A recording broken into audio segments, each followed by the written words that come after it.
ये कहानी देर रात की है जब हम चारों, मैं, संजय, रमेश और दीपक मुजफ्फरपुर के एक पुरानी हवेली के पास से गुजर रहे थे।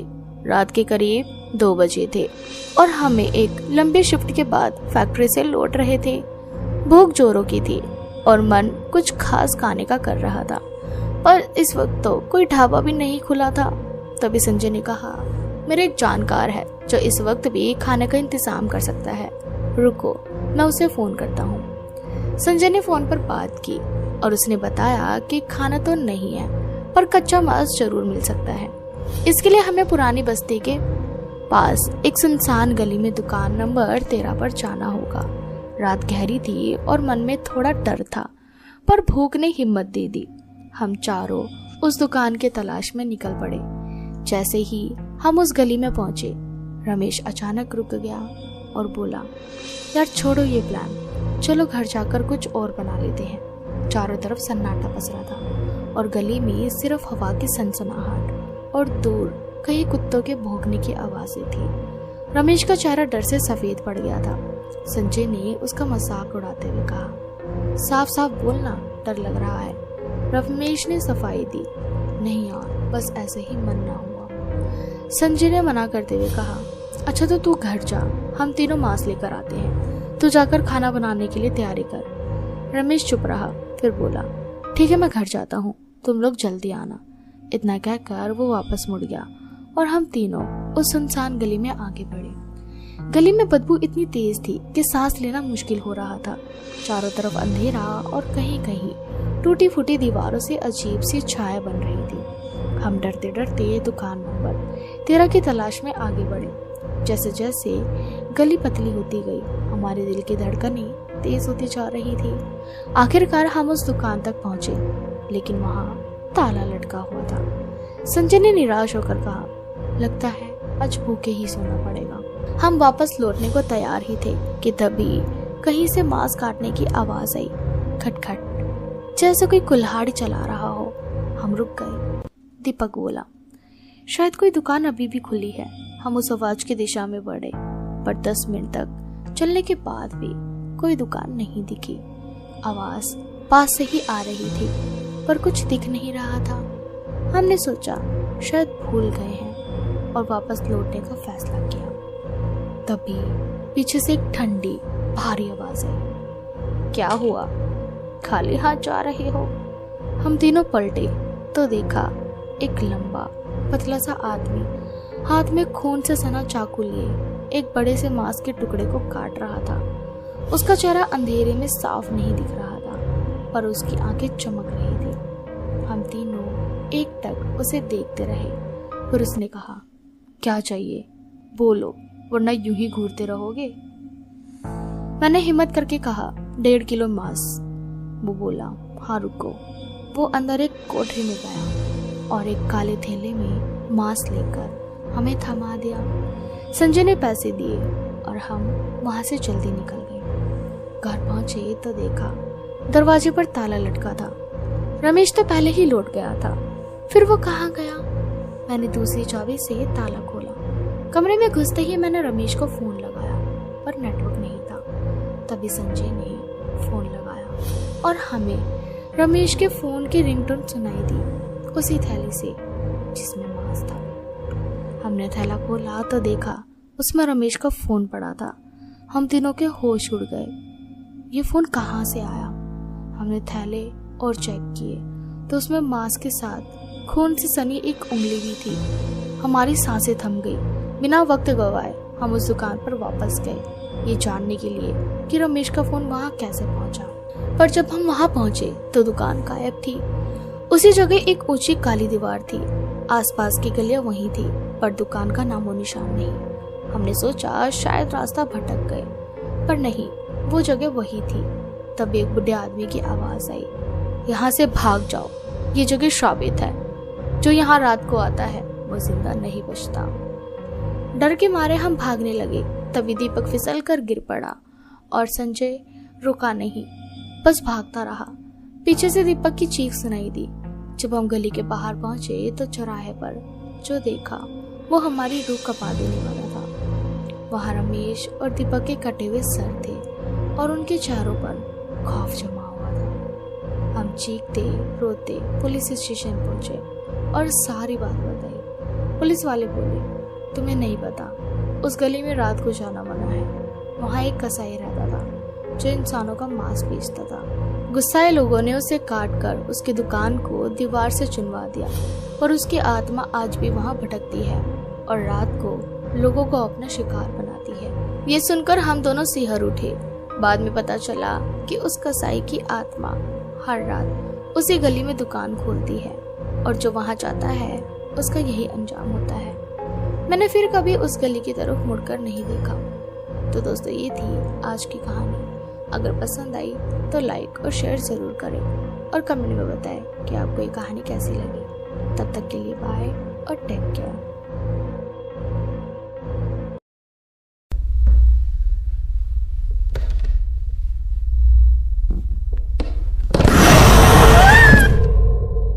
किसी भी बड़े शहर की जगमगाहट के पीछे एक अंधेरी गहरी दुनिया छुपी होती है। सीवर सिस्टम, वहाँ कीचड़, गंदगी और दुर्गंध के अलावा एक ऐसा रहस्य होता है जिसने वर्षों से लोगों को डरा रखा है। सीवर में मगरमच्छ। कहते हैं कि वर्षों पहले कुछ अमीर लोग अपने पालतू मगरमच्छ पालते थे, लेकिन जब वो बड़े और खतरनाक हो गए तो उन्हें शहर के सीवर लाइनों में छोड़ दिया गया। इन अंधेरी गंदी सुरंगों में वो जीव विकराल बन गए, भूखे, बेरहम और खून के प्यासे। लेकिन क्या ये सिर्फ एक पुरानी कहानी है या सिर्फ सच में वहाँ नीचे कुछ है जो इंसानों का इंतजार कर रहा है? साल 2003 भारत के सबसे आधुनिक और व्यस्त शहरों में से एक मायानगर चमकती हुई ऊंची इमारतों और दौड़ती भागती जिंदगियों के नीचे एक अलग ही दुनिया थी। Sewer system. कई सालों से सफाई कर्मी और नगर निगम कर्मचारी अफवाहें सुनते आ रहे थे, सीवर में कुछ रहता है, लेकिन किसी ने उस पर विश्वास नहीं किया जब तक कि अजय की रहस्यमय मौत ने सबको हिलाकर नहीं रख दिया। अजय एक अनुभवी सफाई कर्मी था जिसने 20 साल से अधिक समय तक सीवरों में काम किया था। एक दिन उसे शहर के सबसे पुराने और रहस्यमय हिस्से में भेजा गया जहाँ से महीनों से सफाई कर्मी लौटकर नहीं आ रहे थे। उसने मजाक में कहा, अगर वहाँ कोई राक्षस भी होगा तो मैं उसे भी हरा दूंगा। लेकिन वो अपनी आखिरी शिफ्ट पर गया और कभी वापस नहीं आया। नगर निगम ने इस घटना को गंभीरता से लिया। उन्होंने इसकी जांच पड़ताल के लिए एक टीम तैयार की, जिसका नेतृत्व करने के लिए राघव नाम के एक साहसी इंजीनियर को बुलाया गया। राघव को भूत प्रेतों की कहानियों पर विश्वास नहीं था। उसका मानना था कि सीवर में लापता सफाई कर्मी कोई दुर्घटना का शिकार हुए होंगे, लेकिन वो नहीं जानता था कि वो खुद एक भयानक सच्चाई का सामना करने वाला है। राघव ने अपने 2 सहयोगियों विनय और कविता के साथ सीवर में प्रवेश किया। उन्होंने एक आधुनिक उपकरण से लैस किट ली, जिसमें नाइट विजन कैमरा, जीपीएस और संचार उपकरण थे। सीवर में प्रवेश करते ही एक अजीब सी घुटन महसूस हुई। दीवारें कीचड़ से ढकी हुई थी और वहां बस एक बास मारती बदबू थी। राघव ने रेडियो पर कहा, यह सिर्फ एक सामान्य जांच है, हमें जल्द ही वापस आ जाएंगे।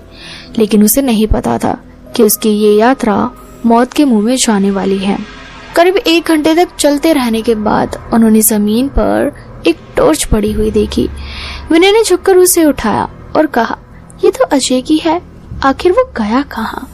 उसी समय कविता ने कुछ और देखा, एक इंसानी हाथ, आधा खाया हुआ। राघव का दिल तेजी से धड़कने लगा। उसने अपने रेडियो से संपर्क किया, लेकिन ऊपर से कोई जवाब नहीं मिला। हमें आगे बढ़ना चाहिए, राघव ने कहा। वो एक गहरे हिस्से में पहुंचे जहां सीवर की दीवारें टूट चुकी थी। वहां पानी काले कीचड़ की तरह था। अचानक एक भारी हलचल की आवाज आई। कविता ने पूछा, ये आवाज कैसी है? राघव ने टॉर्च से देखा, लेकिन कुछ भी नहीं था। तभी विनय ने डरते हुए इशारा किया, देखो। उसकी टॉर्च की रोशनी में पानी के अंदर से 2 चमकती लाल आंखें दिखाई दी। अचानक पानी में जोर की लहर उठी और एक विशाल मगरमच्छ उनके सामने प्रकट हुआ। मगरमच्छ ने एक भयानक गरज के साथ हमला किया।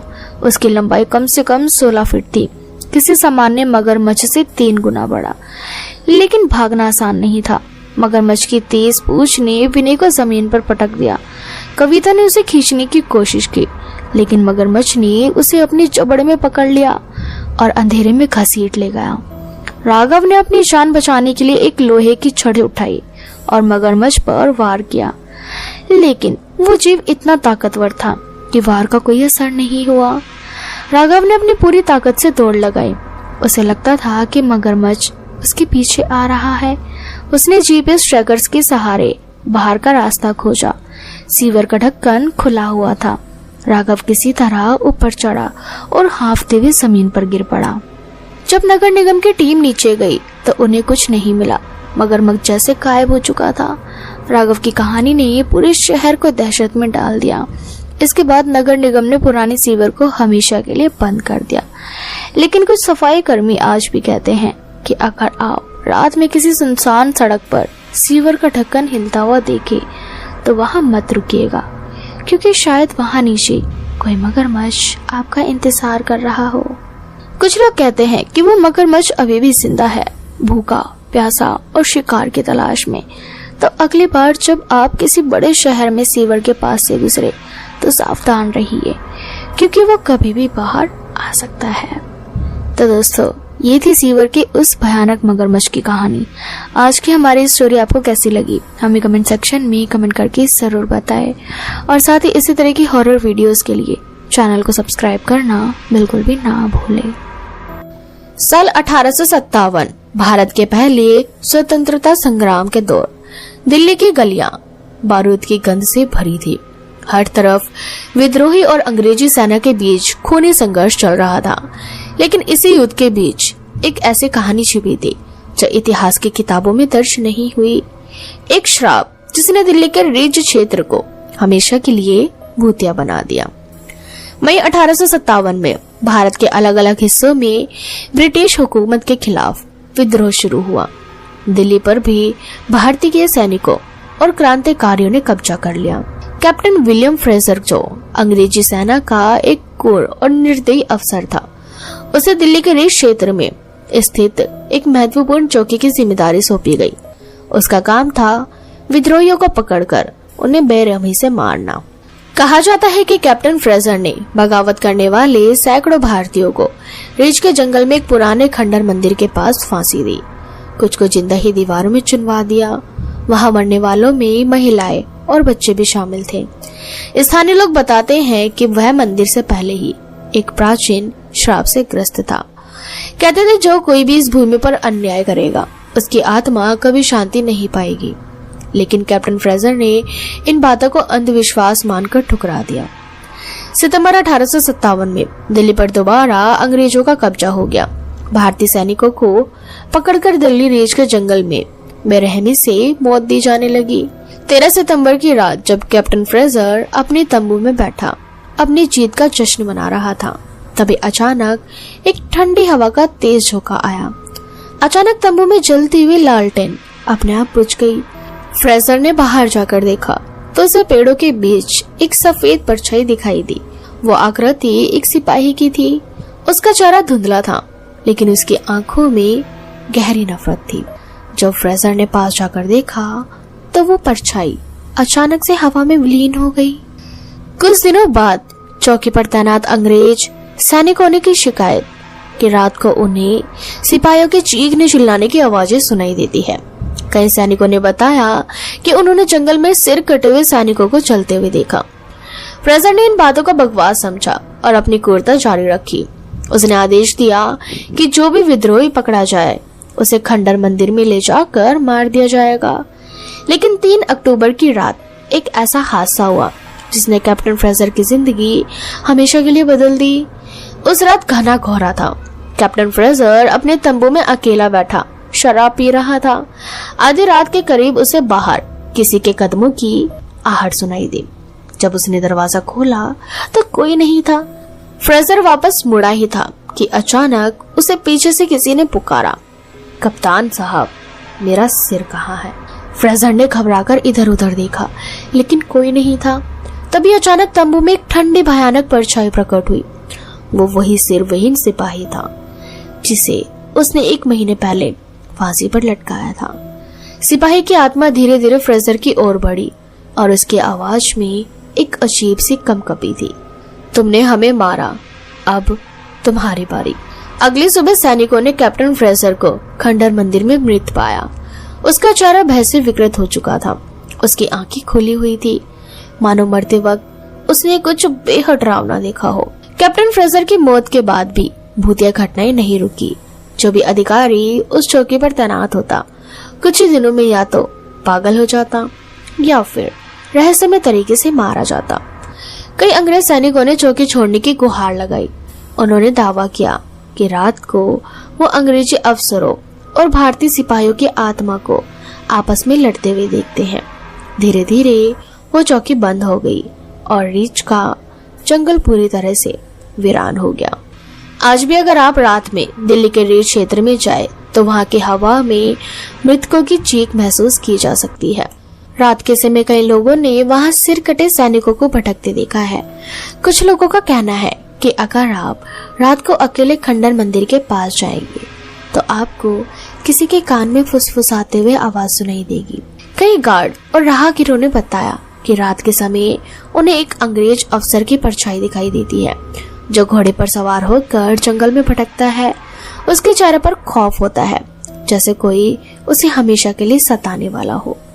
स्थानीय लोग आज भी मानते हैं कि दिल्ली रीच की जमीन पर बहाया गया खून शांत नहीं हुआ है। वहाँ की आत्माएं अब भी बदले की आग में चल रही है। कहते हैं अगर कोई रात के 12 बजे रीच क्षेत्र में जाता है तो उसे अपने पीछे कदमों की आहट सुनाई देती है। अगर आप रुके या पीछे मुड़े तो आपको एक सर कटा आत्मा जरूर दिखाई देगी जो आपको अपनी पीड़ा में शामिल कर सकती है। तो अगर अगली बार आप दिल्ली रीच से गुजरे तो याद रखें, कुछ आत्माएं मरने के बाद भी जिंदा रहती है और अगर आपने उनके श्रापित स्थान में कदम रखा तो वो आपको कभी वापस नहीं जाने देंगे। तो दोस्तों ये थी दिल्ली रीच की कहानी। आज की हमारी ये स्टोरी आपको कैसी लगी हमें कमेंट सेक्शन में कमेंट करके जरूर बताएं और साथ ही इसी तरह की हॉरर स्टोरीज के लिए चैनल को सब्सक्राइब करना बिल्कुल भी ना भूलें।